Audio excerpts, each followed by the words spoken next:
Bom dia, bom dia. Eu que agradeço o convite da Sandra e do Rodolfo. Né? Obrigado por vocês estarem aqui com a gente. Eu vou falar um pouco da experiência nossa, do sítio do Belo. E estou aqui por vocês. Então, se tiverem perguntas, se quiserem saber, eu estou aqui para isso. O sítio do Belo, como eu já falei, o Belo sou eu, mas é o sobrenome. Fica em Paraibuna, no quilômetro 38 da Tamoios. Né? Quem estiver descendo para Caraguá, Ubatuba, esteja convidado para conhecer.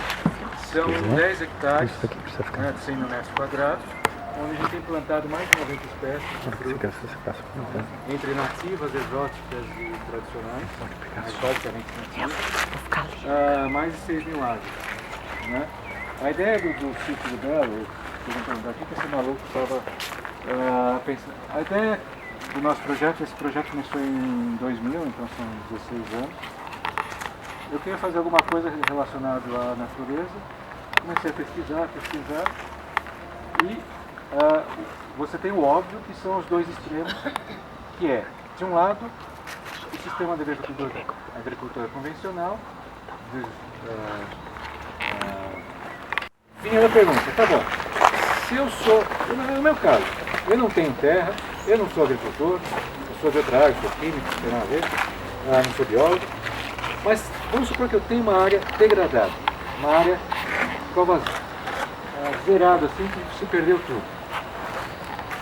Existem mecanismos, existem ferramentas para recuperar essa área? E para nossa grande surpresa, para mim a grande surpresa na pesquisa, não existia. Né? Ou seja, não existiam ferramentas para recuperar isso e tornar isso algo economicamente viável. Né? Quando entende-se economicamente viável, não é só agricultura. O que a gente está fazendo aqui é uma atividade econômica. Se é voluntário ou não, não importa, mas é uma atividade econômica. Né?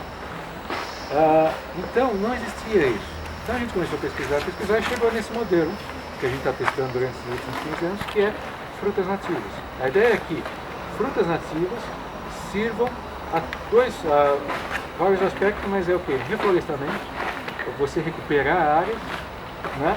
E ainda ter um mote econômico. Né? Para alcançar isso, o trabalho que a gente tem feito nos últimos anos é justamente apresentar para a sociedade brasileira as frutas do Brasil. Ou seja, a maior parte das pessoas, o Brasil tem milhares de espécies e a maior parte das pessoas não conhece as espécies do Brasil. Então, o principal trabalho do sítio do Belo tem sido divulgar as frutas. Ou seja, você só preserva aquilo que você conhece, você só começa a dar importância àquilo que você... É que nem aqui, eu vou estar andando, mas se eu não consigo identificar, se eu não consigo entender pelo qual eu estou passando, pelas coisas que eu estou passando, eu não vou me apegar a isso. Né? Ou seja, parte da questão passa pelo prazer visual, prazer sensitivo, mas parte passa pelo conteúdo. Então, o nosso trabalho é justamente trazer isso para a sociedade brasileira. Né? A nossa grata surpresa nesses últimos anos é que a sociedade brasileira quer. Né? Ela está aberta a isso. Né? Um exemplo clássico é isso aqui. Ou seja, esse público que está aqui veio aqui espontaneamente para falar sobre isso. O nosso principal cliente hoje são os restaurantes, são os chefes gastronômicos. Os chefes gastronômicos no Brasil estão puxando isso. Né? Uma parte é que o pessoal sempre pergunta, mas a questão do sabor. O sabor é aprendizado, o sabor é cultura. Né? Você aprende aquilo que você come, você não nasce com aquilo. Ou seja, mas laranja é bom. Não, laranja você come, é diferente. Né? Se vocês tiverem a oportunidade, se alguém for para a Turquia, ou naquela região, é uma região meio complicada para ir, mas se alguém for, lá ainda existe a origem, os pés aparentados da origem da laranja. E era uma coisa sem sentido, era uma coisinha desse tamanho, azedo para dedéu. Ou seja, o que você vê hoje? Um fruto grande, padronizado, um sabor padronizado, o ano todo, produtivo, é trabalho humano. Né? Mas não quer dizer que essas frutas aqui não possam vir a ser algo assim. Aí você vai para o lado negro da força, do lado muito comercial. Mas são duas forças que a gente tem que lidar. Ou seja, a gente tem que tomar essas frutas comercial, mas provar que você consegue roubar alguma coisa maior. Né? Então, além da questão do céu, você tem a questão da proteção da erosão, como aqui, você recuperar as nascentes, recuperar as bordas do rio, né? Ou seja, não preciso falar o óbvio, mas todo mundo tem vivido a questão da crise hídrica e aquilo que a FAO, aquilo que a ONU falava há 10 anos atrás, que a principal crise do século XXI ia ser a água potável, não água poluída, né? Água potável, todo mundo acha, pô, mas você está exagerando.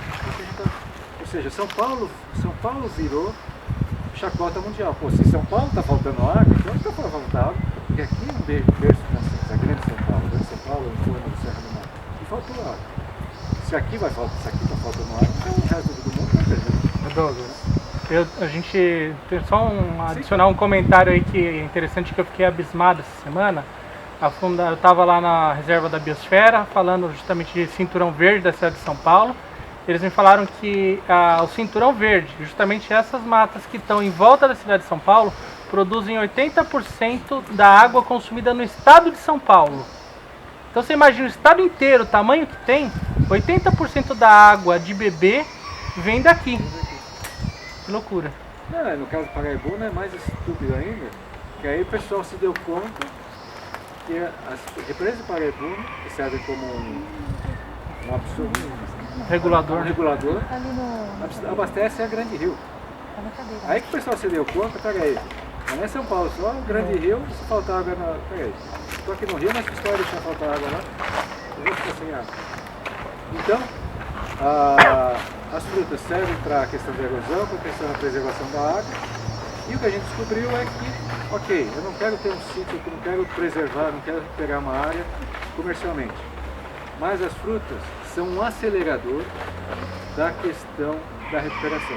Então, o que a gente descobriu esses anos todos, imagina, 10 hectares é uma área, ecologicamente é uma área pequena, né?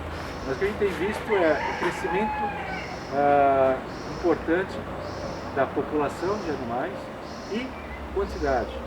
Então, a gente não tem, que nem o Rodolfo fez aqui, esse catálogo de espécies.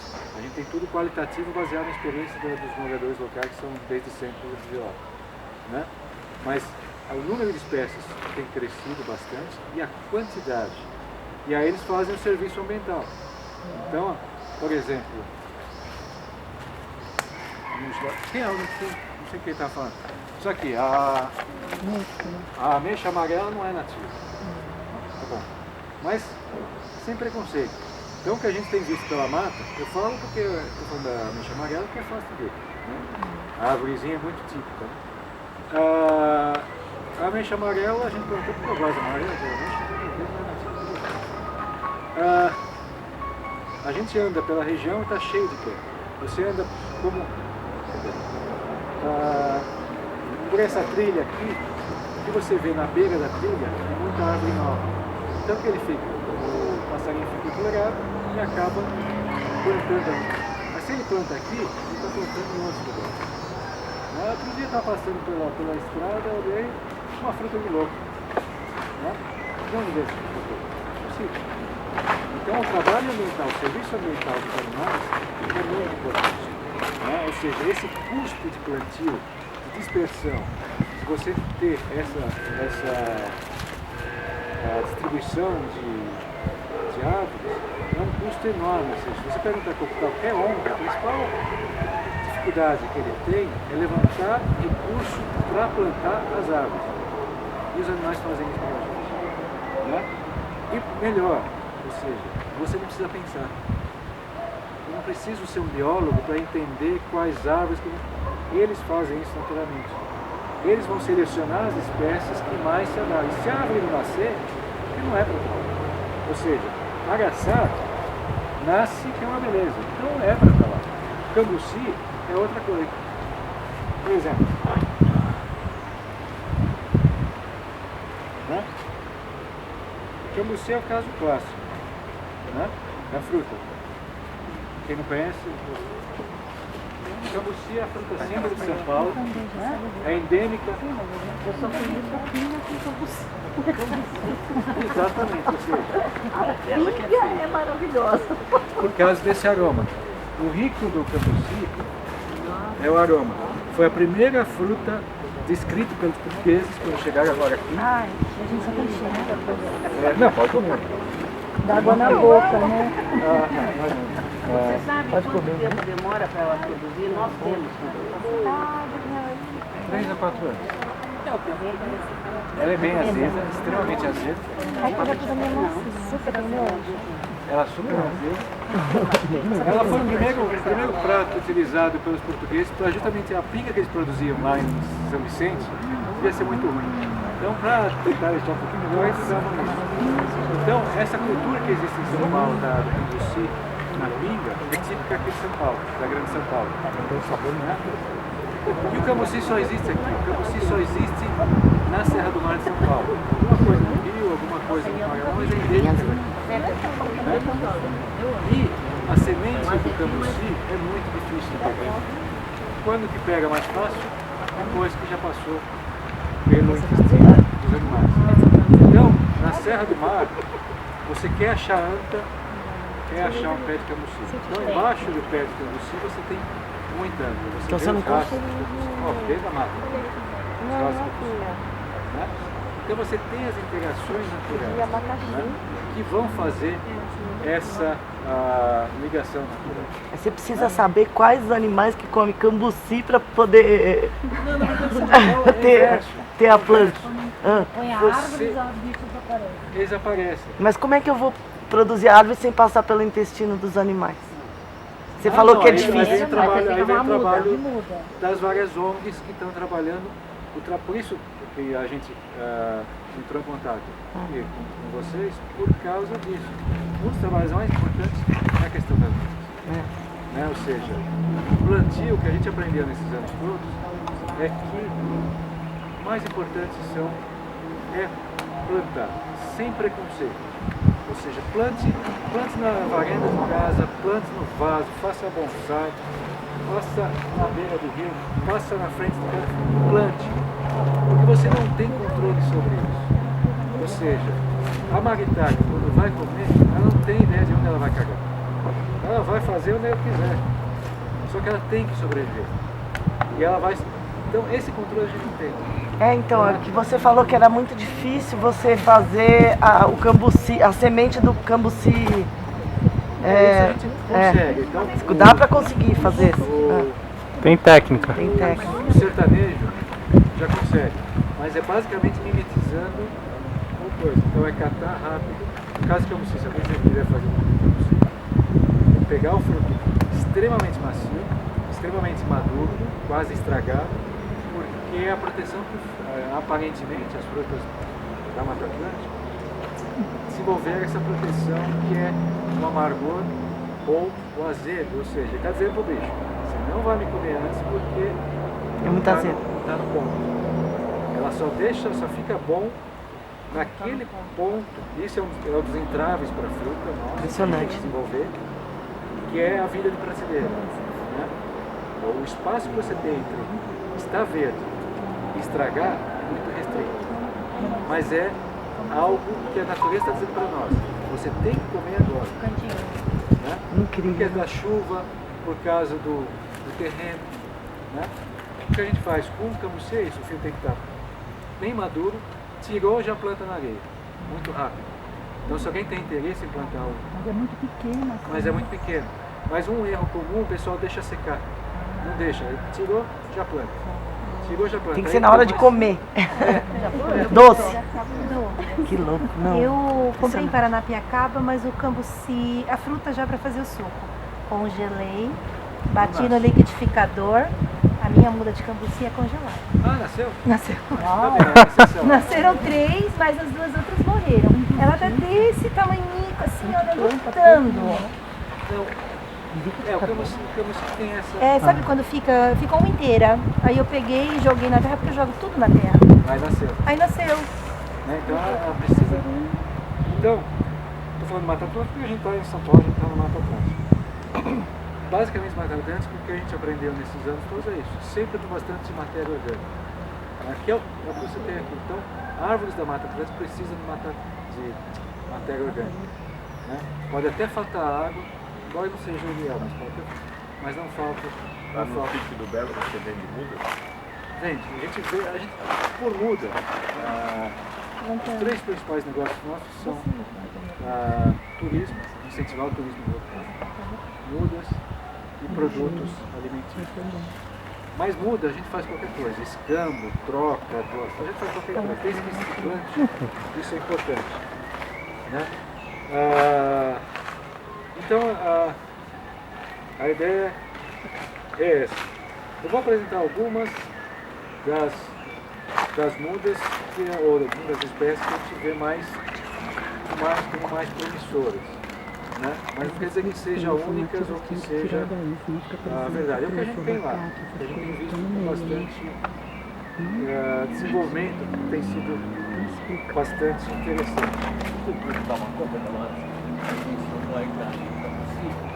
Não deixa secar. É uma coisa particularidade do Cambuci?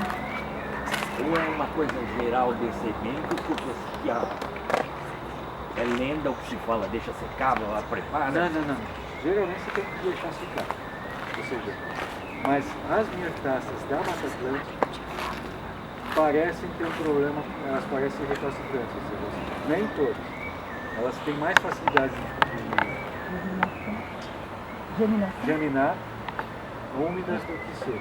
Então, por exemplo, se você pegar essas que distribuem pelo vento, assim, é ideal que você seque. Baru é um que você pode secar, por exemplo, mais do vento,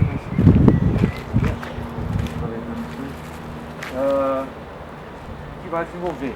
Jatobá, não tem problema. Agora, as mirtáceas da Mata Atlântica, ou seja, uvaia, cambuci, cabeludinho, mesmo picando, elas têm um índice de germinação quase 100% se elas estão logo que você tirou e coloca no terra.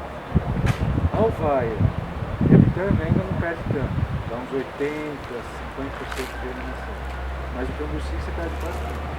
Mas parece ser específico das metástases, que é que nem a cagaita. A cagaita no cerrado é assim, cagaita é mangaba, cagaita é uma metástase também. Cagaita, o nome já lembra o principal fator que ela faz, que é, né, é o mesmo fator da vida.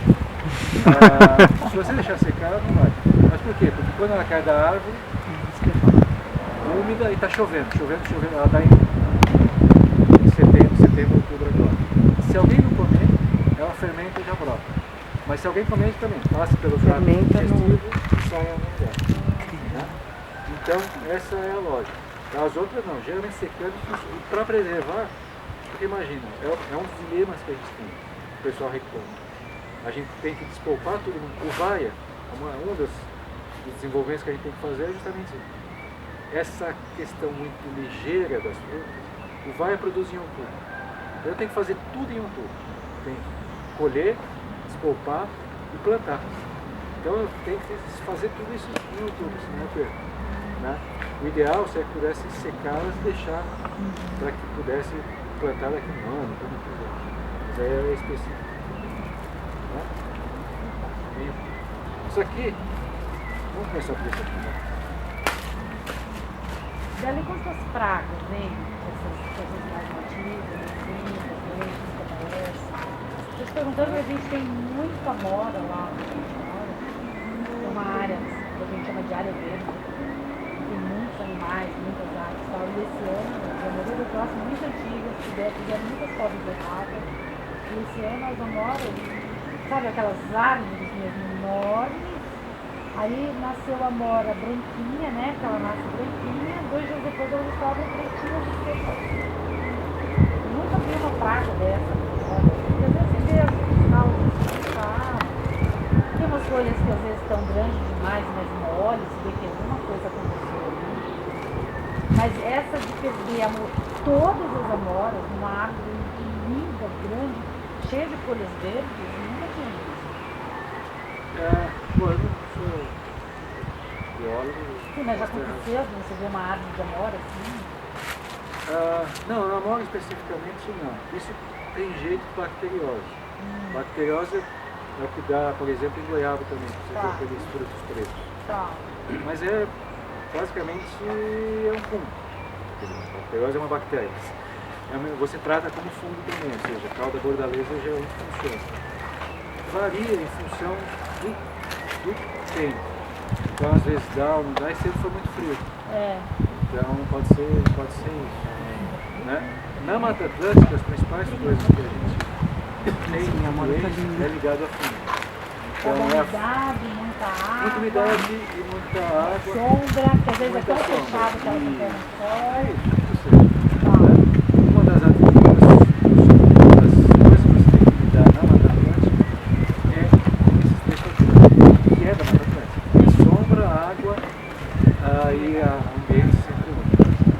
Então você tem a principal questão que a gente tem é fungo. Pode ser antracnose, que é o estraga os frutos, pode ser a ferrugem, que é aquele bolor amarelo que dá no goiaba. E aí pode pulverizar A cauda bordaleza, que é falta de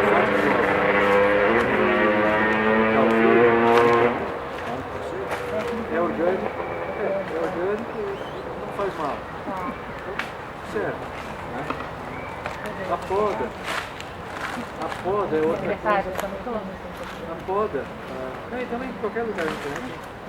E é a única coisa dos fungicidas, é o principal que é permitido para o trigo orgânico. E as podas, né? As podas é algo importante porque renova a árvore. Né? Mas eu não vou ter o cultivo comercial. Eu deixo crescer, não tem problema. Mas ela renova a árvore, facilita a questão do sol. Né? E contribui da mesma forma, porque quando você poda ela de uma forma aberta, né? A proteção da copa dela continua sendo igual, né? Porque ela vai perder as folhas no inverno, quando não tem chuva aqui em São Paulo. Quando começar a chover, ela já está toda cheia de folha. Então a função dela de proteger o solo continua. Na internet a gente acha as datas corretas para podar, por exemplo, a amora. Tá. O ideal é sempre o inverno. No clima de São Paulo, o ideal é sempre o inverno. Julho, os picos de frio seco é julho e agosto. Esse é o ideal, porque ela está paralisada mesmo. Ela está dormindo, em setembro, a hora que começa a melhorar, ela já vem. Ela já vem com tudo. Então na primeira chuva que der, no começo de setembro, ela já vem com tudo. A experiência que a gente tem com vai, araçá, pitanga, elas resistem bem, elas aceitam bem a poda. E no caso, como são frutas pequenas, né, é fácil. Vale para pitanga, vai. São das mais comuns que a gente tem lá. Certo? E ela vem bem. É diferente de um baru. Um baru é melhor você deixar ela crescer. Né? Você vai falar, baru é do cerrado, que eu sei, mas é uma árvore que a gente aposta bastante. O baru é essa fruta aqui, né? Mas o que se come no cerrado é a castanha. Então dentro desse fruto, então aqui você tem uma massa fibrosa, tem uma proteção grande, aí você quebra e aí você tem a castanha. Essa castanha está torrada. Pode comer? Pode comer. Então, as pessoas... Exato. Então, as pessoas... Sorocaba, essa região já vai existir, então não é algo tão exótico. E se adaptou bem aqui em Paraíba. Então ele resiste bem, produz bem, não tanto como no Cerrado. Né? Por que a gente fala do baru? Eu não trouxe aqui. O baru. Se você está começando agora, o baru é tudo de bom. Ele cresce rápido em qualquer terreno. Você não tem nada. O terreno é quase areia, quase um deserto. Plante baru. Ele é uma leguminosa, então ele ajuda a melhorar o solo. Em 3, 4 anos ele está produzindo. Né? O fruto, se você tiver um gadinho, se você tiver um gambá, se você tiver qualquer... é comido pelos animais. Né? No Cerrado eles fazem isso. Né? Para minimizar as forças. Deixa o gado comer e quando sai do outro lado você pega a casquinha. Né? Tá limpadinho, então. Né? Depois torre. Então serve de comida para o gado. Se você não quiser o fruto, a árvore, como tem crescimento rápido, serve também para carvão e para usos de madeira. Mas aí eu vou cortar. Mas essa é a função da primária. Então você primeiro protege para depois vir as outras. Né? Então você pode plantar como uma alternativa interessante. Ou não, olha, vou plantar só para ter. Ele vive mais dinheiro. Né? Todo ano a gente está produzindo isso aqui, produz muito. Em termos de fruta, ele produz mais de 100 quilos. E a árvore é muito grande? Enorme. Então essa é uma questão de espaço. Você tem uma área grande, você quer reflorestar, junto com o ingá e outras mulunguas, outras árvores pioneiras, o baru é uma boa alternativa. Né? Na sequência, eu falei a outra árvore que os passarinhos adoram, né? Que vale a pena plantar. E se eu sou meio suspeito de falar, mas né? É a própria uvaia. Junto com o cambuci, né? A uvaia é outra fruta típica da Mata Atlântica de São Paulo. A uvaia é um pouco mais distribuída, se encontra em Minas, no sul do país. Né? Para essa região, eu acredito que essa região seja aqui da Imbu, que é um pouco mais fria. Eu tenho em casa uma... Ela se adapta bem, porque no sul, nos campos de pinhais, é a árvore que nasce embaixo dos pinhais. Então ela aceita bem geada. Ela não é tão alta. Não, ela aceita subir bosque, Tá. né? Aceita geada. Então essa geada que teve esse ano, ela perde as folhas, depois vem com um vigor bastante intenso, com pega a safra, esse ano está sendo interessante. Então, em regiões de topo de morro, sujeitos a geada, a uvaia pode ser uma alternativa. Ela produz em outubro, a partir de 2 a 3 anos, né? Produz bastante. Né? Essa é aquela questão que todo mundo fala. Né? Você já vem com inquilino, então geralmente a uvaia, os bichinhos adoram, os bichinhos da goiaba adoram a uvaia também. É a mosca das frutas. Né? Mas você pode ensacar os frutos que resolve, né? Para não usar inseticida. Aí outra coisa que me pergunta, tá, mas tem um problema? Tem um problema pro bicho, né? Porque geralmente quem vai morrer é ele, se você comer fruta. Então, coitado é que se for. Para você, nada indica que o bichinho tenha problema. É proteína, é goiaba, né? Proteína. Você falou em topo de morro, mas beira de rio também tem geada, né? Beira de... É que beira de rio, a geada é diferente. Beira de rio, às vezes você tem a proteção da copa, então ele sente o frio, mas é menos intenso. No topo de morro, a queimadura é na própria folha. Entendi. Então, por exemplo, o que eu perdi outra vez?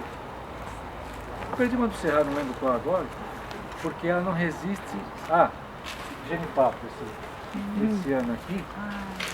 O genipapo perdi todo. Aí leva mais tempo para recuperar porque ele não suporta a queima da folha. É diferente daqui de baixo, que ele vai sofrer, vai dar aquela parada, mas não perde tantas folhas. Mas isso se ela for pequena ainda, né? Embaixo das outras. Se você deixar crescer... Se ela for grande na beira do rio, ela vai sofrer do mesmo jeito. Mas ela já está forte. Entendi.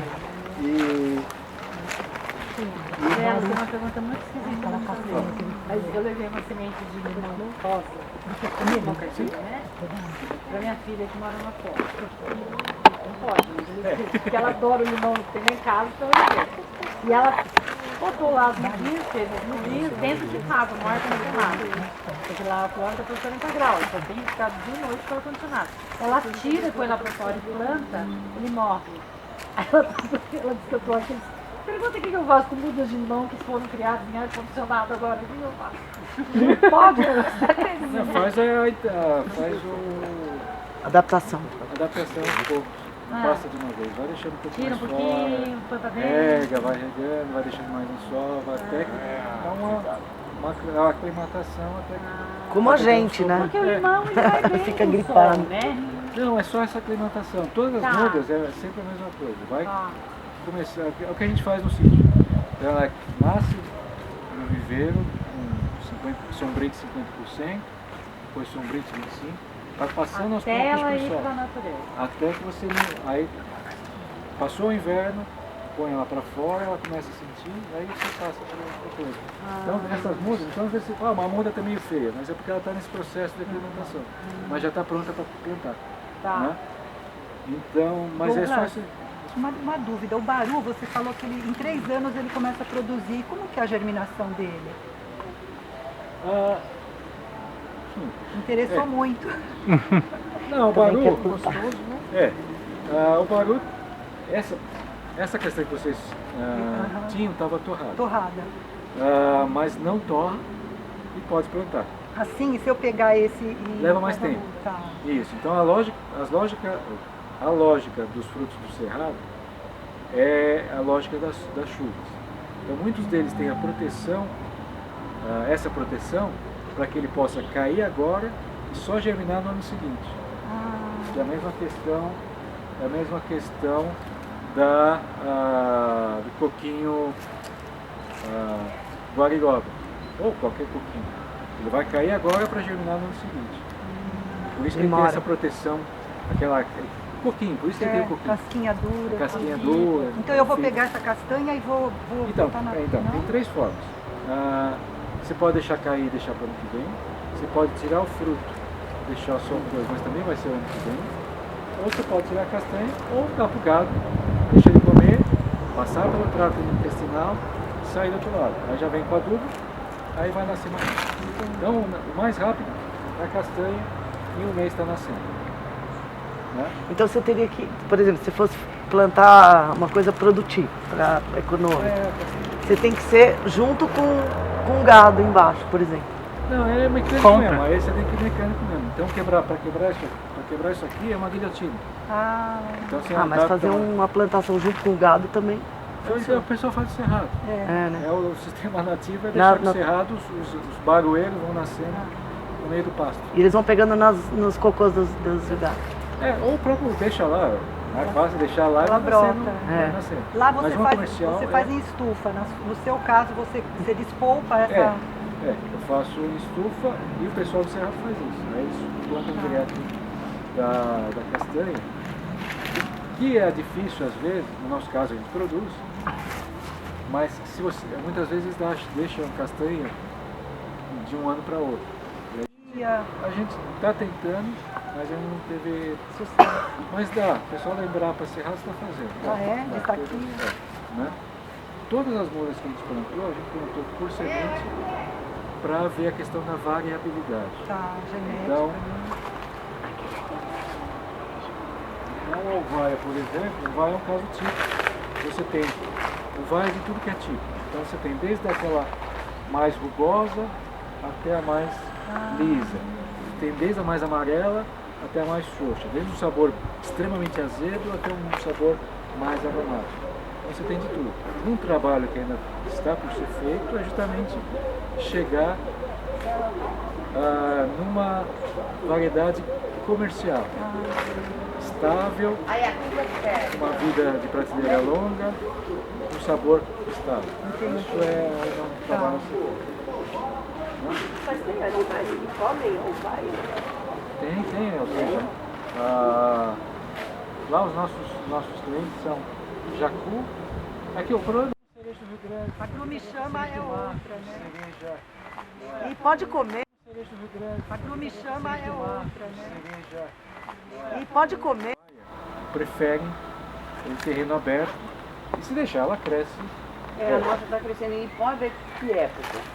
no inverno.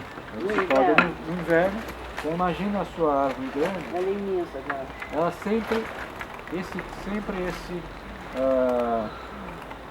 esse ramo que cresce reto, Isso é.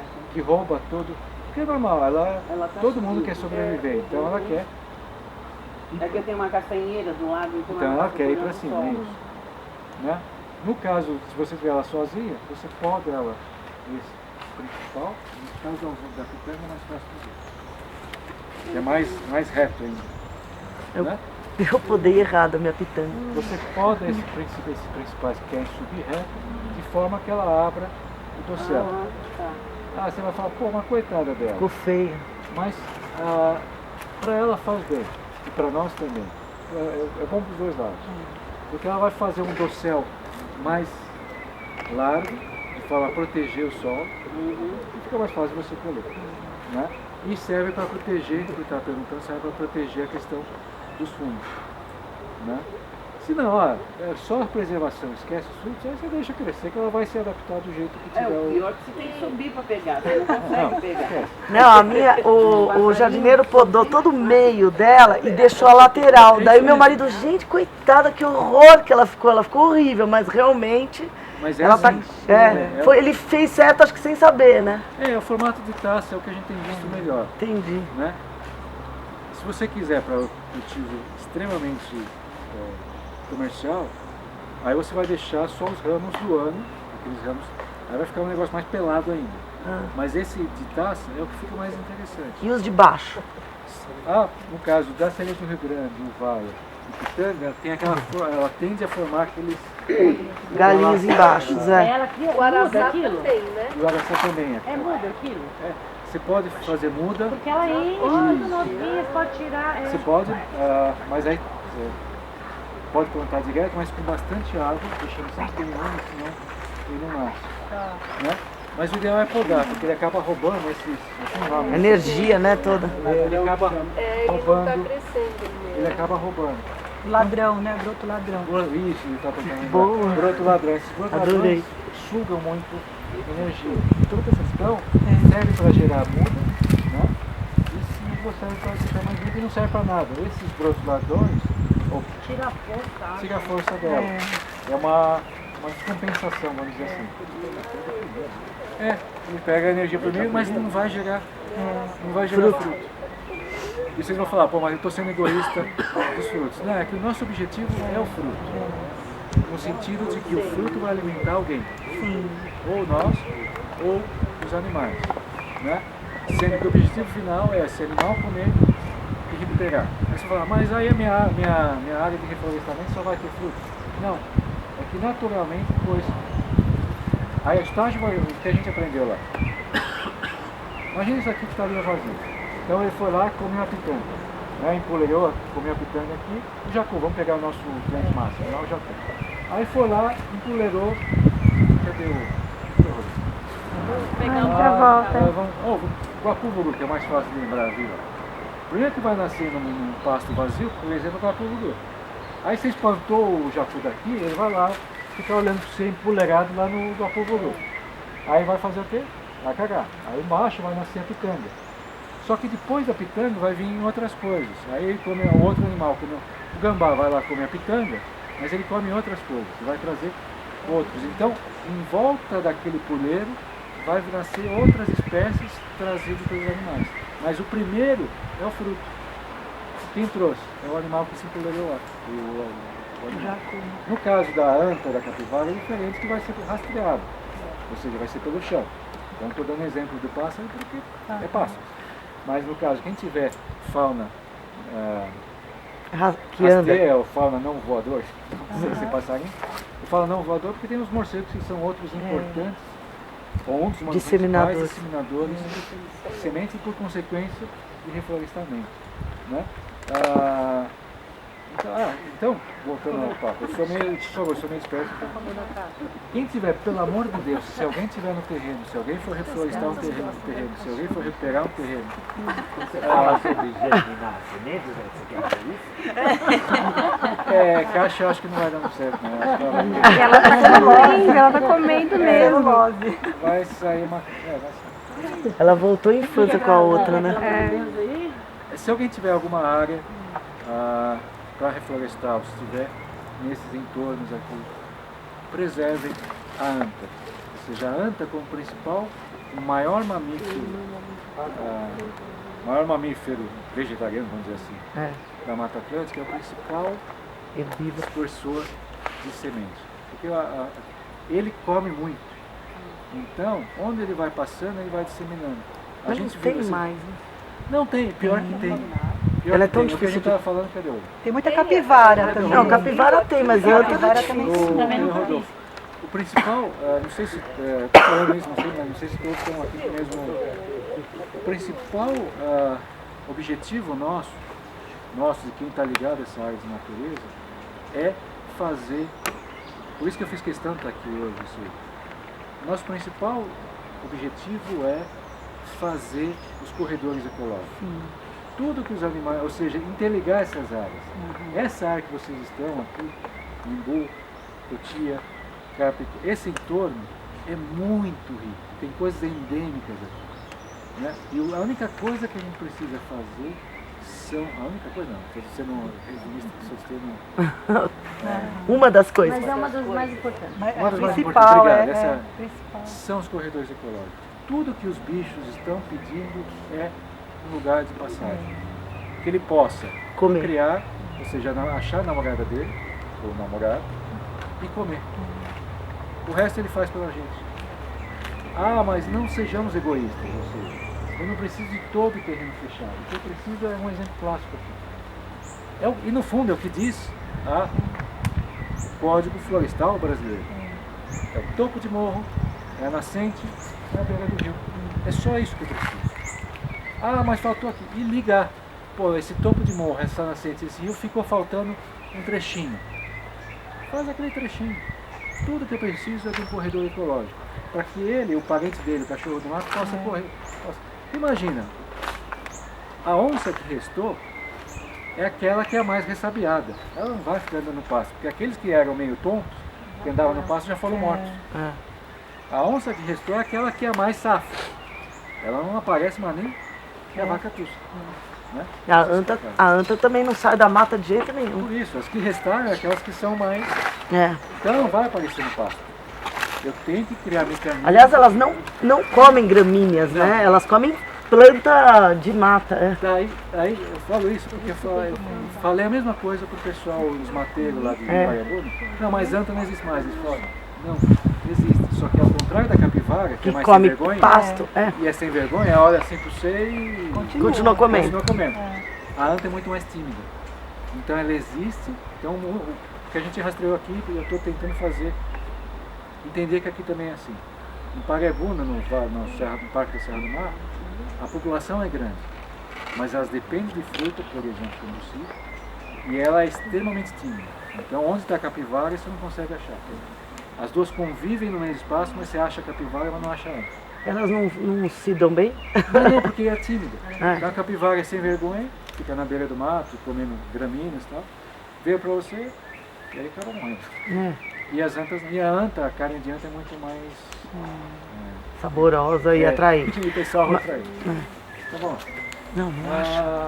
Eu andei no outra árvore que a gente também tem visto e elas estão sempre como interessante, por todos os aspectos, ou seja, é da região, se desenvolve bem, produz rápido, a fruta é uma delícia, é a cabeludinha. Então a cabeludinha é outra fruta que a gente tem visto bastante dispersão, né? Porque nasce fácil. Tem ela aí não? A cabeludinha não está em... Eu tenho em casa até com fruta, viu? Isso é fácil de dar muda. Ainda não está. Parece uma jabuticaba branca, né? Mais ou menos. Não, mas assim o sabor, né? Saborzinho. né? Lembra? Mas ela tem um carocinho grande. Grande, é. Sim. A gente está tentando fazer proporpia, fazer estaquia, mas ainda não chegamos num resultado bom ainda. Então, por enquanto, eu estou chegando. Eu tenho que deixar secar essa semente. Ou planto ela assim? Pode plantar ela já úmida que nasce. Mas ela não perde muito. Eu juro que eu tinha visto.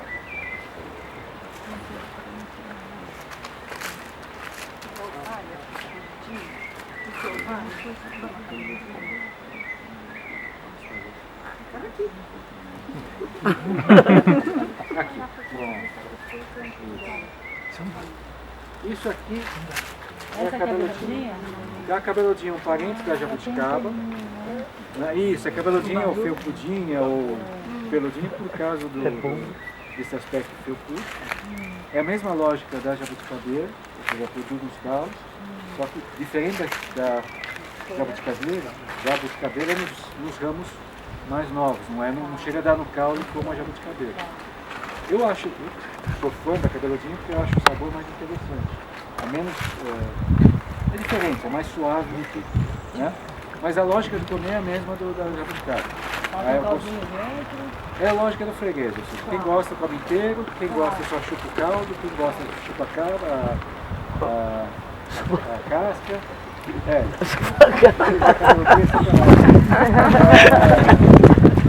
Com relação a vitaminas, assim, o que ela diz? As mirtáceas, ou seja, a cabeludinha, a jabuticaba, a alvaia, o que a gente está descobrindo junto com a USP, com a Exalc, é que elas são ricas em antioxidantes. Esse aspecto, esse sabor bravoso, é uma família de compostos chamados fenólicos. E esses fenólicos tendem a ser antioxidantes, né? Que é o caso da uva. A mesma lógica do vinho. E da amora também?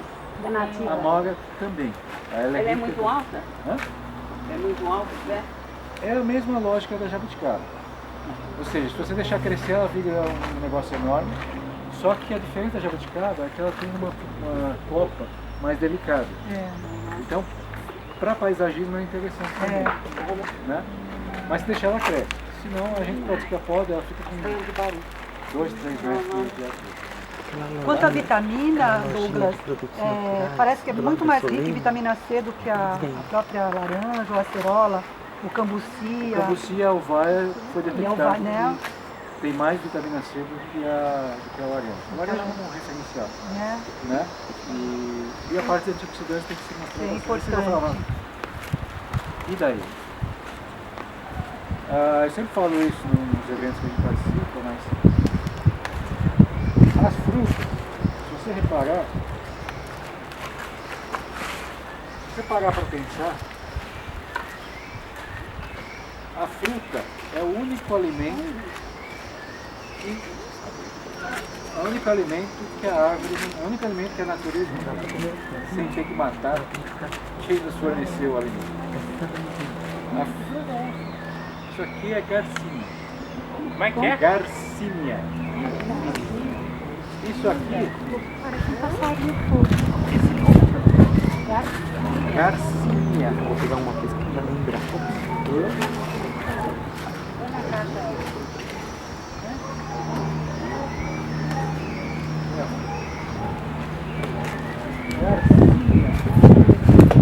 Não me xingar, mas é verdade.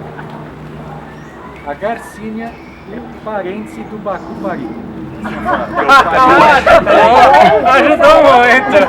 Que bom, agora passou. Não estou xingando ninguém. Mangostim você já comeu? Já, mangostim sim. É da família do mangostim. Ou, se alguém for, ou do bacuri. Então, se alguém... O bacuri é um fruto grande, o bacupari é um fruto pequeno e a garcinha é um parente do fruto. É típico da Mata Atlântica. Que tamanho que fica? Fica desse tamanho. Bacuri é um fruto grande, você encontra principalmente na Amazônia. Se você for para Belém, lá tem. O bacupari é o tipo da Mata Atlântica. É um frutinho que o bacupari quer dizer que é menorzinho. Mas é linda. Então a árvore é uma árvore com folhas grandes, então quem não quer ter sujeira, alguma coisa, Na cozinha. é uma árvore bem interessante, seu paisagismo. É uma copa arredondada, né? Bem interessante. Não, ali, ó. Só que é uma árvore A grande. da câmera tá junto com a calcinha. A garcinha fica desse tamanho, pra você ter perguntado. Fica desse tamanho, a polpa fica bem amarela, ainda não está completamente verde, bem azeda, lembra um pouco o cheiro de ovo. A textura é de uma manga. Então, imagina uma manga, isso aqui com uma textura de uma manga. A gente está desenvolvendo receitas aí. Mas a árvore é bem interessante porque ela cresce, é tipo da Mata Atlântica. Se vocês derem busca na internet, garcinha, tem um parente dela que é da Ásia. O mangostim também vem da Ásia. Mas não é a mesma coisa. Esse é tipo do Brasil O da Ásia serve para emagrecer, aquelas coisas assim. Então ela virou febre na internet porque parentes asiáticos servem para emagrecer. A árvore a gente acha interessante porque ela é muito produtiva, ela produz mais de 100 kg por árvore. E a árvore é bem forte, uma árvore bem rústica, então A gente vê pela folha, o tamanho da folha. Isso, nada de fragilidade.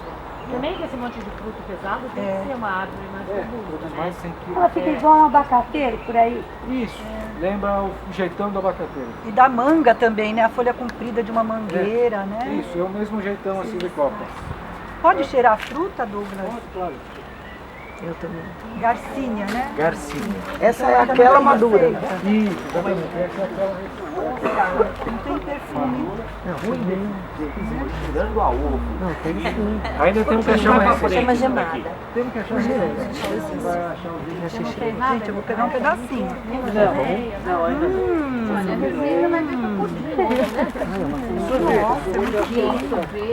Pudim.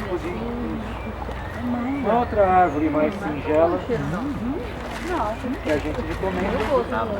Essa é específica para reflorestamento, que é pioneiro, que é a fruta Meninas, de sabiá. passem, tem gosto de manga É azeda. uma árvore pioneira, um arbusto, Tem aí na frente? e um ano está produzindo. Só que os passarinhos adoram. Então, para atrair uma área vazia, que você não tem nada, a fruta de sabiá produz uma coisa, algo interessante. A fruta é para passarinho. Não tem nada assim. Douglas é uma delícia. O que eu faço para plantar essa? Só enfiar. Sabiá ou não sabiá? Então, um ano já está produzindo, já está atraindo os passarinhos. É muito azeda. Para passarinho, mas lá, porque nós temos de sabiá lá, mas tem lá é sabiá. Todos os bichos gostam dessa Garcínia. Da Garcínia ou sabiá? da garcínia. Essa aqui. A Garcínia é mais específica. Então eles comem quando tem outra coisa. Macaco. Macaca não tem lá, então não sei exatamente. Ah, aqui tem. A fruta de sabiá todos comem. Todos comem. Não sei porque cargas d'água, principalmente sabiá. Mas o humano pode comer a fruta de sabiá também? Sim, sim. É um joazinho, Aqui né? não é. É, né? Porque Titita, né? eu nunca comi, não sabia se podia. Não, mas a questão é mais que meio insonso. Então é só açúcar, então não sei se é uma. É uma bolinha amarelinha, assim, que dá um cachinho. Não, aqui não. Vê, o fruto não tá na época, tá na florada ainda. Cheio de podre. Uma outra árvore que a gente recomenda, podem abrir o fruto, né? Ai, olha, eu Mas aprendi isso a comer com cristalizado vocês é maravilhoso. O que é? O Genipapo. Ó, não liga pro cheiro não, morde pra vocês verem. Não, come, depois você me fala. Gostei Não do cheira. cheiro. Não gostei. Não, o cheiro é ruim, mas Ou seja, no passado existia aqui em São Paulo. Eu não gosto de jaca, é parecido. Ai, eu amo jaca. O mais conhecido é o licor, Eita. né? gente, é uma delícia. Produz muito. O sabor é estranho. Parece uma Mas coisa fazer mofada. bala de Não conheci genipapo com minha mãe. Como disse um cliente uma vez, parece bom. Mas com açúcar, se fazer ele caramelado, fazer uma bala, Gostoso. É diferente. é o licor, que fica a questão da cachaça, com esse sabor fica interessante. Mas o principal dele é a árvore em si. Como uma árvore enorme, para fechar o dossel é interessante. Então, você, o genipapo, junto com o jatobá, junto com o ingá, são árvores grandes que você consegue fechar rápido uma área deflorestada. Então, de repente eu quero alguma coisa rápida, fala, é uma leguminosa. Ele aceita o ingá, é uma árvore ótima também para várzea. Se você não tem uma várzea, que você não consegue plantar outras coisas, o ingá é o ideal. Ele vai bem, ele fecha e acaba virando um ciclo virtuoso. Ele cresce rápido, gera sombra, recupera a nascente, gera mais água, a várzea se recupera e aí vira um ciclo virtuoso mais rápido, né? Numa área seca o ingá também vai bem. Mas junto com jatobá e jenipapo, que são árvores grandes e de dossel grande, você consegue fechar uma área. Então eu quero fazer um caminho. Que não quero, por exemplo, para você fechar uma área com vaia, eu vou ter que plantar 3x3, até que eu consiga fechar toda a área. Com Tipo, você planta uma, mais 3 metros. Exatamente, e aí eu consigo fechar e fazer uma trilha. Mas é 3x3, então imagina o número de muros. Agora, com a jenipapo, jatobá e ingá, eu posso plantar em 10x10 metros, em 2 anos já está fechado. Então, com menos árvores, eu consigo fazer o trabalho de tampar. Mas para que serve isso? Para evitar a erosão. Então, quanto mais rápido eu fecho o dossel, mais rápido eu recupero a água. Mais rápido eu consigo fazer com que faça sombra, absorva mais água, recupere mais água. E solo, né? Sombra no solo também. E absorção pelo solo.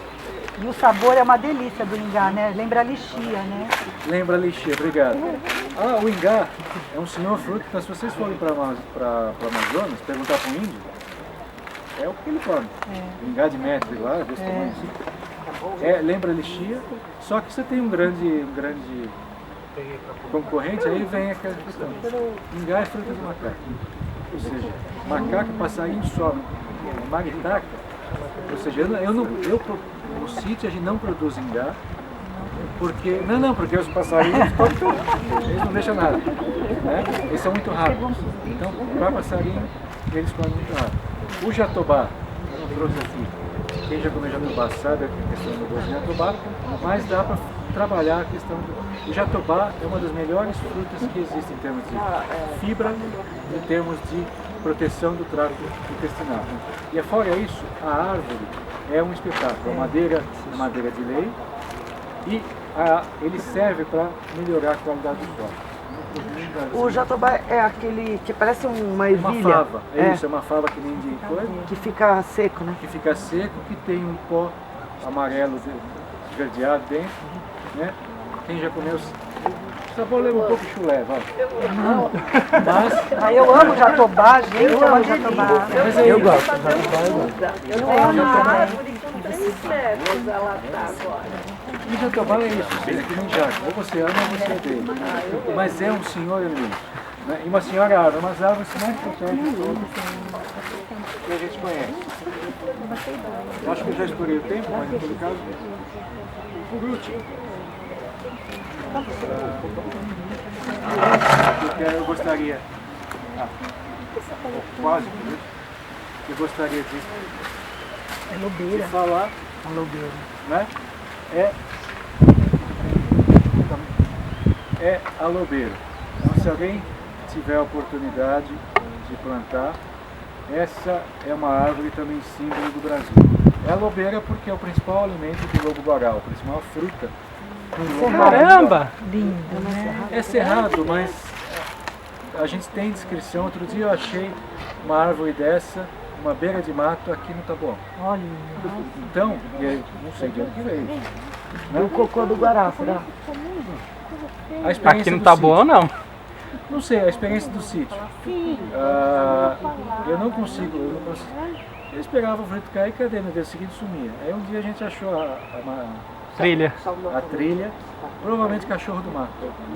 E os parentes, os aparentados. Eles comem, não me pergunte por quê. Cavalo come, jumento, bozo, boi come. Isso aqui, quando está maduro, tem um aroma espetacular. A gente ainda não conseguiu desenvolver receitas porque é a mesma questão. Ela tem muitos fenóis, então você tem que achar o ponto ideal de maturação. A gente está trabalhando nisso. Né? Ela produz muito, em 2 anos está produzindo. A árvore, ele é um parente, é um tomate, é um parente do tomate, é uma solanácea, é um tomateiro metido a besta. Fica vermelho depois? Não, ele fica esse verde, fica um verde mais claro. A mesma Quando lógica. tá maduro? Isso, quando está maduro fica verde mais claro, é a mesma lógica do abacate. Então ele fica bastante aromático. Tem uma, o abacate fica uma aromático. polpa dentro. Tem uma polpa, pulma do tomate. Então, Tá. no centro é uma polpa bem macia, cheia de semente, e uma casca.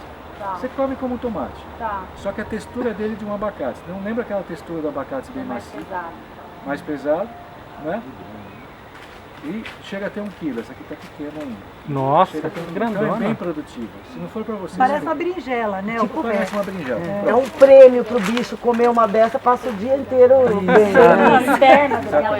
Alimentar. Exatamente, exatamente. Então é uma árvore pequena.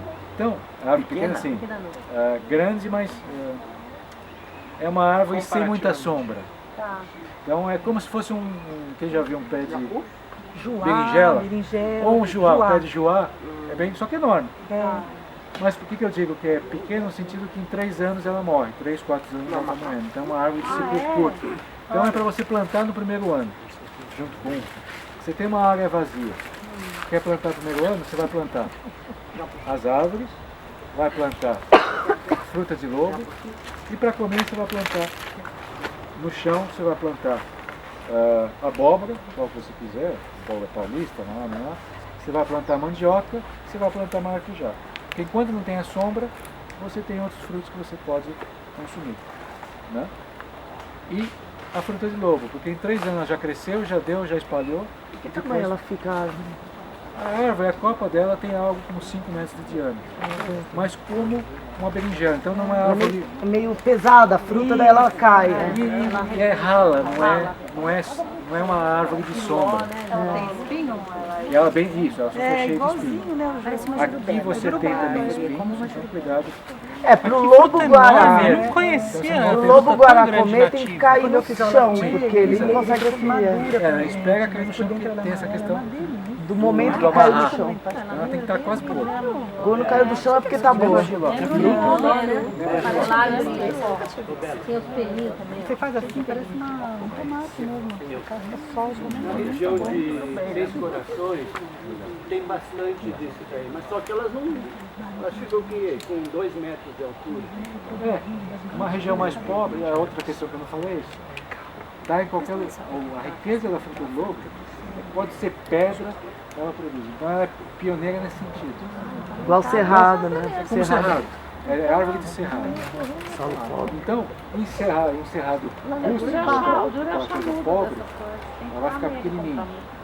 Numa divisa com o Mata Atlântica, ela cresce forte, grande. Então é mais a questão da riqueza do solo. Lá no Coisa, lá no Taboão, no terreno baldio, era tudo pequenininho. Eu também sabia. Então, depende da... A outra fruta que a gente acredita bastante, ou recomenda bastante, infelizmente não está em produção ainda, não está em colheita agora, é o jaracatiá, ou mamão nativo. Então, é um parente do mamão, a mesma lógica do mamão, só que ele chega a ter 10 metros de altura. 10 metros de altura. Ele cresce com porte reto, então é um poste. Imagina um poste, né? Só que muito rápido. Só para bicho também. Tipo embaúba, assim, não? Tipo embaúba, pronto. É mais próximo ao embaúba. Então ele pode ser como é um pioneiro, a mesma lógica do embaúba e do guapuvuru. Então é o primeiro que cresce, só que em 2 anos ele está produzindo. Então você tem que esperar o fruto cair, né? Ou se for passarinho vai lá em cima buscar. Mas os bichinhos comem. Eles adoram. Então o que eu mais tenho no meio do mato é a mamão nativo que alguém foi lá e deixou lá espalhando. Né? Para que a gente usa? A gente faz a compota. Os índios usavam ele cozido, ou seja, o estilo típico, coloca na fogueira e assa como se fosse uma berinjela. Né? Porque tem mais leite do que o mamão tradicional. Na compota, para fazer a compota, é o mesmo estilo do doce de cidra. Então deixa lá circulando em água 2, 3 dias até que ele perca o leite. Depois você faz a compota, o estilo clássico, ou seja, faz a calda de açúcar, cozinha um pouco o fruto e depois junta os dois. É típico de São Paulo, ou seja, de São Paulo até a Bahia. Aqui em São Paulo existia bastante, hoje está ameaçado de extinção, porque o tronco dele é muito fibroso, mas é leve. Então, muita cocada que você já comeu aí no passado era, na verdade, o tronco disso aqui. O pessoal que cortava a árvore, ralava e fazia o doce. Né? Só que a árvore ia para o saco. Por isso que ele foi quase extinto. Da casca. dos Porque troncos. a textura dele é como se fosse uma cocada, como se fosse um coco ralado. Tá. É igualzinho. Só que ele não tem gosto de nada, como se fosse um chuchu. Como se fosse um chuchu no doce, como alteração do doce de coco. De mamão verde, né? Gosto de Mamão. mamão Não verde. tem ele aqui no chocolates, né? Não, ainda não está esse. Ainda não tem. Mas é uma árvore bem interessante para É jaguar, como é que é o nome? Jaracatia. Jaracatia. Jaracatia ou mamão nativo. Resumindo, mamão. E põe endereço de Agora, eu ouvi dizer que maracujá é ruim da gente botar, porque não vai, porque os passarinhos comem tudo. maracujá. Tipo, botar no quintal maracujá, tem? Maracujá, ele você precisa trabalhar bem a terra. Sujar a terra bem terrena. Aí ele vai bem. Mas você sabe que jogar, eu fazia orgânico em casa, jogava. Tudo que você joga lá não ajuda, né? Isso. Aí nós chamamos de maracujá, fui indo, peguei amarrei no milho, amarrei o lá na árvore, aí começou a andar, Ele gosta de sol. O maracujá é basicamente sol. Aí não foi, eu tirei. Então é sol. Porque maracujá é a riqueza do sol, ou seja, do sol. Então, mas ela não traz, porque me falaram que traz muita taturana, sim, é. borboleta, É, a taturana come. Aquela pretinha, É. tem a taturana pretinha. É. Come essa. Elas são loucas, ela aparece não sei de onde, mas eu vou olhar. que devora numa noite. Agora não tem mais nada. A flor do maracujá limita a mangaba. Para polinizar, né? Senão, para polinizar precisa da mangaba. Então, para finalizar, não sei como está. Mas só para finalizar, essas três últimas aqui também a gente acha bastante interessante para a nossa região aqui. Então a gente vai ver. Essa aqui é a feijoa ou goiaba serrana. Né? Ela é típica da Mata Atlântica Sul. Então, se alguém tiver a oportunidade de ir para as serras de Santa Catarina, ainda é possível encontrar lá. Né? Tem alguns italianos que fazem licor com isso aqui. O sabor dessa fruta é magnífico, ou seja, uma mistura de abacaxi com morango. Você ninguém conhece. O principal produtor disso aqui é a Nova Zelândia. Você vai levar para lá e Que a gente traz da Nova essa Zelândia. região aqui. É uma metácea, um parente. É o tamanho de uma goiaba, um parente da goiaba. Né? Produz igual, só que a beleza é isso. Então, se você não quiser esperar o fruto, você pode fazer o chá com a flor, né, que tem um sabor bastante interessante. Né? O chá.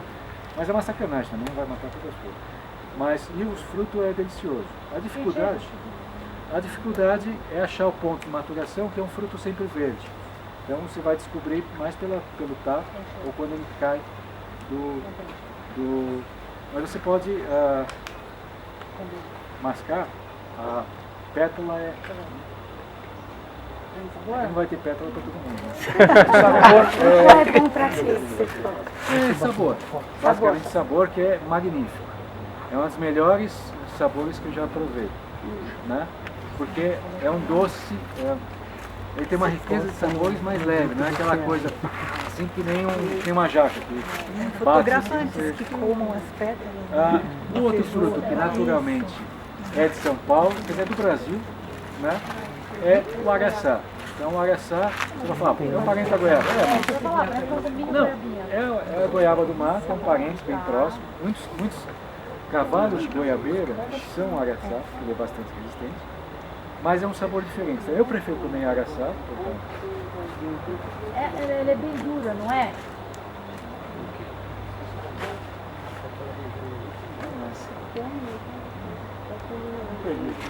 Isso aqui é um cambucá.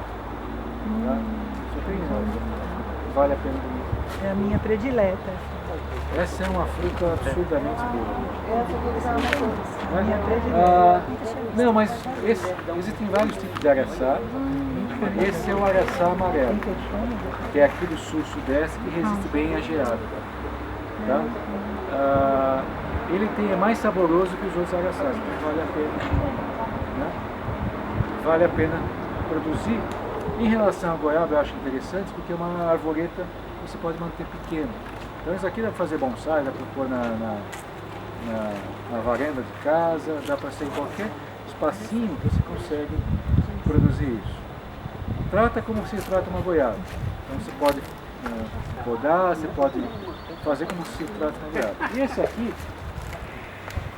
finalmente, esse aqui é uma que não é naturalmente da região, mas que se adaptou bem aqui, que é o araçá boi.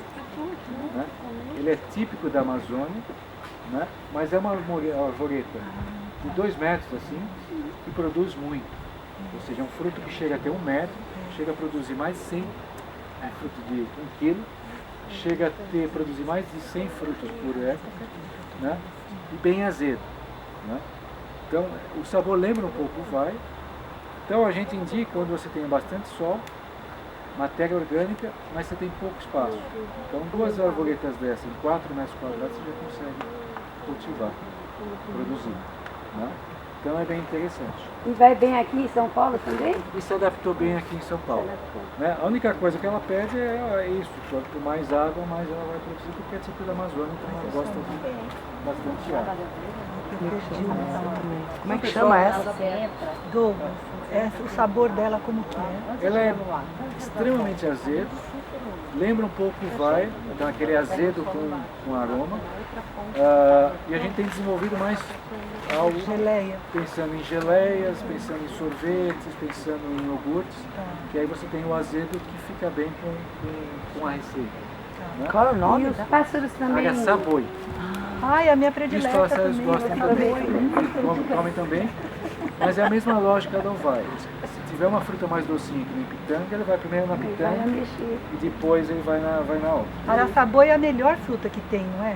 Pelo tamanho dela, porque ela é enorme. Em termos agronômicos, a gente está apostando bastante nela porque ela é tudo de bom. É uma árvore pequena, produz muito, um fruto grande. 200 quilos por árvore. Então imagina uma área de 4 metros quadrados, se você der sorte, você consegue mais de 400 quilos de fruta. E eu experimentei, você serviu pra gente, é maravilhosa. Né? Então essa é uma das coisas que a gente... E por sorte tem se adaptado bem em São Paulo. Né? A gente acredita bastante. Ela é uma mirtácea também. Né? Então a gente acha que seja compatível com o a questão da nossa da Mata Atlântica. E só semente também, não vai por estaquia ou por que você já Isso enxertou? a gente está tentando e parece que vai. No caso das mirtáceas, o que a gente está descobrindo é que para fazer por alporquia ou por estaquia é utilizar o galho bem fino, diferente de outras culturas. Você não pode pegar os galhos já lenhosos, tem que ser bem verde. Então praticamente os galhos que acabaram de nascer, esse ainda dá bons resultados, mas mesmo assim não é um índice alto de Qual pegamento. cavalo que daria para enxertar se fosse fazer um enxertia? A gente acha, a gente não chegou ainda no cavalo, a gente desconfia que ele vai conseguir bem com pitanga e o vai, mas ainda não chegou em níveis bons de pegamento. Né? Então a gente tem tentado com o próprio cavalo de araçaboi. Né? Aqui, aliás, é uma boa pergunta.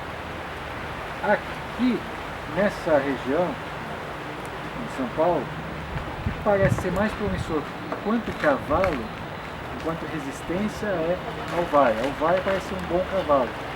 Mas o que a gente não fez experimentos ainda é justamente o que vai sair de um cavalo de vai com araçaboi. Vai sair Só explica para o pessoal a questão do cavalo, porque muita gente não conhece. Você está falando do cavalo. Pode encher. Existem 3 formas, ou seja, tudo que eu falei para você.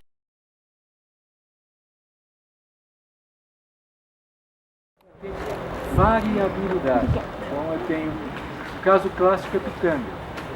Pitanga de semente você tem desde a pitanga laranja, mais azeda, até vermelhinho passando pela vermelha e chega na roxa mais doce. Então, por semente eu tenho de tudo lá. Tem desde a laranja Agora, na seleção, se eu quero fazer uma coisa mais comercial, eu quero uma pitanga vermelha. Para obter a pitanga vermelha que eu quero, eu tenho que tirar exatamente daquela árvore. Para reproduzir dessa forma, eu tenho três principais, existem vários métodos, mas os três principais são a alporquia, eu vou...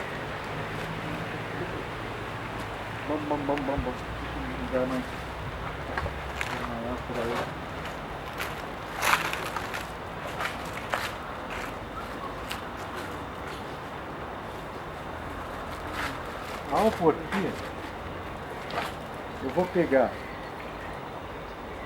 um ramo mais lenhoso. No caso da pitanga não se aplica, mas se ele for mais lenhoso eu vou descascar isso até chegar na seiva branca e vou cobrir essa região com um substrato. Pode ser lenha, pode ser aquele, tem um nome específico, aquele musgo, pode ser qualquer coisa orgânica que sirva como um substrato, fibra de coco. Eu vi um negócio que é enfiar na batata. Na batata eu nunca tentei, mas acho que dá também. Eu acho que dá também, nunca tentei. Mas acho que sim. E você vai proteger isso ou com saco, aquele saco de estopa ou aquele outro nome, aquele marrom, como chama? Não é marronzinho, não é estopa. É juta, né? Saco Juta, saco de juta, ou mesmo saco plástico, só que perfurado, de forma que eu possa regar e manter isso sempre úmido. E vou monitorar até que você veja que essa região formou as raízes. Quando tiver formado raiz, você pode cortar e separar. Esse galho aqui vai ser uma exata cópia dessa área. Então isso é a alporquia, né? É um método com maior índice de pegamento. A gente tem encontrado maiores índices de pegamento onde você tem dificuldade de criar mudas de outra forma, né? Qual que é o contraponto dessa técnica? É que leva muito tempo. Então leva às vezes 1 ano até formar uma muda boa. Esse processo é demorado. E por semente, professor, quanto tempo levaria para dar mudinha? Aí, depende de cada espécie, mas geralmente 2 a 3 meses você já tem uma mudinha, né? Então só que a diferença é que esse galho por alporquia, em 1 ano já está produzindo. Porque como ela é uma cópia do resto da árvore, a idade dela é praticamente a da árvore, né? Então ela já começa a produzir logo. Diferente da semente, ela vai ter todo o processo de amadurecer, e a semente ela vai ter, como é masculino e feminino, pode ser qualquer coisa, por isso que você tem variabilidade. Por isso que tem árvore que não dá fruta? Porque diz que quando tem uma pitanga tem que ter a masculina e a feminina, correto? Não, aí depende de cada espécie. Depende de cada espécie. A pitanga, ela não é autocompatível. Então você tem o feminino e masculino, mas na falta de outra árvore ela reproduz com ela própria. Ah, é? Mesmo com abelha, mesmo com passarinho, ela não depende só disso, né? Mas tem algumas que não. No caso claro, é o araçaboi. O araçaboi não é autocompatível. Então, se alguém for plantar, o araçaboi é uma pergunta boa que existe. O araçaboi é um caso clássico de autoincompatível. Então você precisa ter 2 árvores. Precisa ter uma do lado da outra. Uma sozinha não produz. A gente já teve isso, então ela produz mais onde você tem mais que uma árvore. Que é incompatível. O feminino. Mas tem caso de saber se a árvore igual o kiwi. Você planta qualquer uma e dá certo. Não, aí o kiwi tem que saber, por exemplo, um também. caso clássico é mamão. Mamão você planta, você nunca sabe se vai nascer masculino, feminino ou hermafrodita. Você tem que esperar nascer e depois você corta o que não é interessante. Então você deixa um macho para cada 3, até isso, até no mamão Muita gente vai saber. Para cada... Muita gente aprende. O tipo da folha, da flor, desculpa. Vou mostrar. O mamão macho nós gostamos de ficar Vamos fazer como se fosse Uma cunha. Uma cunha, isso, obrigado. Uma cunha, e vou encaixar aqui nesse V que eu fiz de duas eu faço uma. Vou amarrar, proteger com um saco plástico, com um saco de uma coisa que deixe úmido, mas não tem que deixar úmido tanto para entrar como para sair, mas não pode deixar secar. Até que pegue, até que essa parte de cima pegue. Por que cavalo? Porque eu vou escolher o cavalo algo que seja resistente, e que seja resistente tanto para baixo, que seja vigoroso, que seja forte, porque é ele que vai ser de base para a árvore, e a árvore de cima é aquilo que eu quero preservar. Então eu achei uma pitanga roxa, que eu quero preservar, então eu vou pegar essa árvore tal e qual e colocar aqui. E o cavalo é o que vai proteger, então tem que ser algo forte, robusto. Daí que é a laranja cavalo, a laranja cravo, né?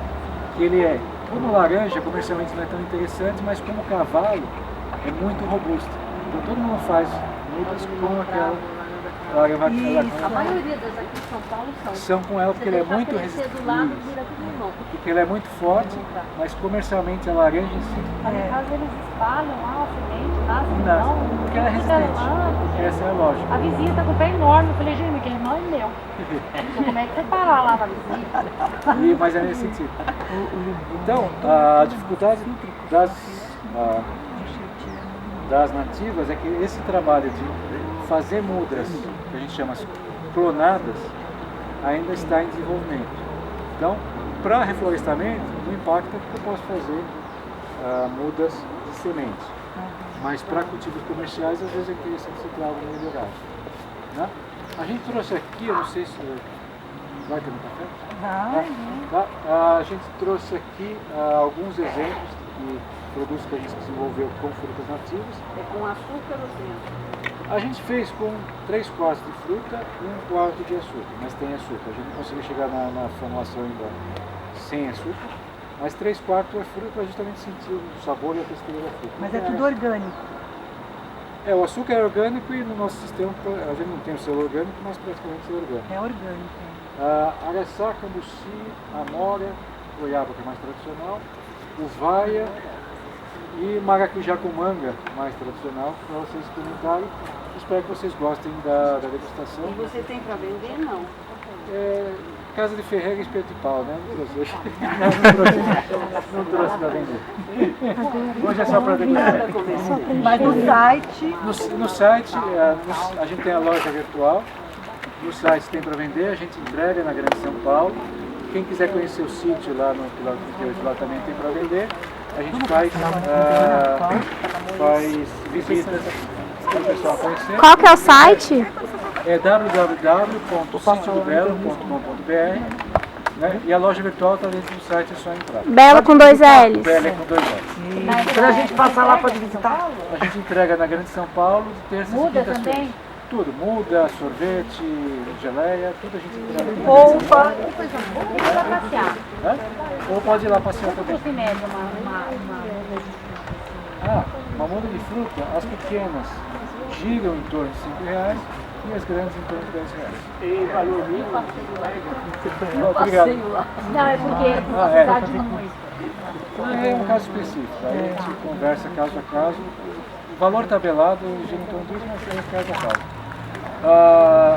Para entrega na Grande São Paulo, o pedido mínimo é R$100, mas pode ser qualquer coisa. Pode juntar o vizinho, pode fazer, juntar todo mundo, um pouquinho de polpa para cada um fazer o suco para as crianças. Então, o pedido mínimo é R$100. O passeio que a gente faz junto com uma ONG lá em Paraibuna, que chama-se Mafausa, vocês podem entrar em HH-Fausa.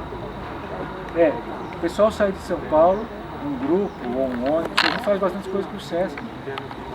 Sai de manhã de São Paulo, aí toma café numa fazenda do lado, café típico da região. Então tem produtos típicos de Paraibuna, como o pastel, que é típico, o pastel de milho, que é típico da região.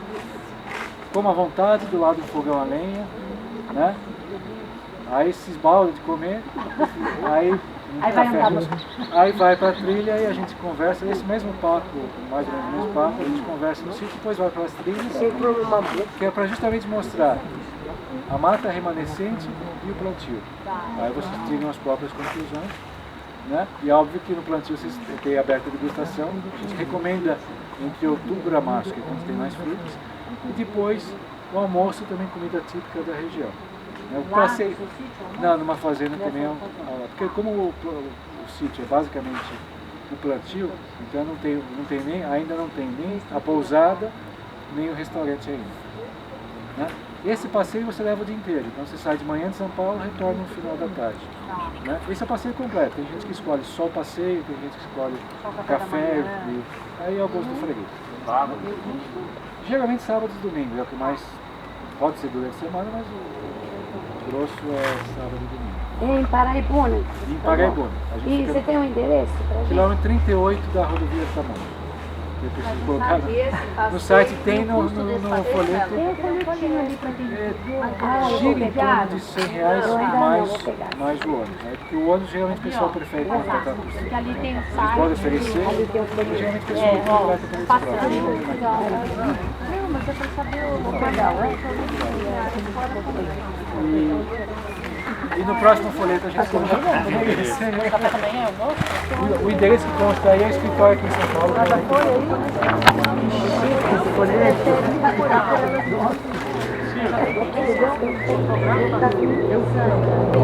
Eu fotografei com seu celular.